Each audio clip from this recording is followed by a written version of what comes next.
le hadith qui est rapporté à la fois par Al-Bukhari et Muslim, ça, les savants ils ont dit huwa min as-sahih as-sahih. C'est parmi les plus sahih des sahih. C'est bon? Parce que certains savants ils ont dit que le livre le plus juste après le Coran, le plus véridique après le Coran, c'est le Sahih d'Al-Bukhari. Et certains ils ont dit c'est le Sahih de Muslim. Mais là on parle pas d'un hadith qui est rapporté par Al-Bukhari ou par Muslim, on parle d'un hadith qui est à la fois rapporté par Al-Bukhari et à la fois rapporté par Muslim. Donc les savants ils ont dit quand c'est rapporté à la fois par les deux, c'est parmi les plus sûrs des hadiths, les plus sahih des hadiths. Après, au-dessus de cette tranche-là de hadith, de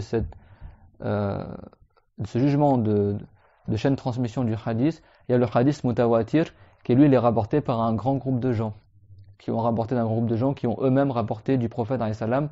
Ils ont entendu directement du prophète et ils étaient un groupe de gens comme 10 personnes par exemple, 10 personnes qui ont vu du prophète directement ou qui ont entendu du prophète directement, et on rapporte deux, un groupe de gens il rapporte deux et un groupe de gens rapporte deux, de sorte que c'est impossible selon l'habitude qu'ils soient tous mis d'accord sur un mensonge.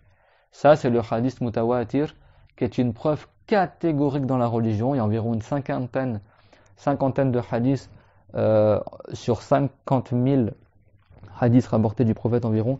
Il y a qu'environ une cinquantaine qui est mutawatir, et ça c'est une preuve irréfutable dans la religion. Il n'y a pas aucune parole de savant qui contredit ce hadith-là.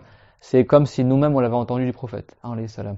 Et également parmi les textes religieux qui partagent le même degré de fiabilité, c'est le Coran. Tout le Coran est mutawatir. C'est-à-dire qu'on est sûr que le prophète a resté comme ça.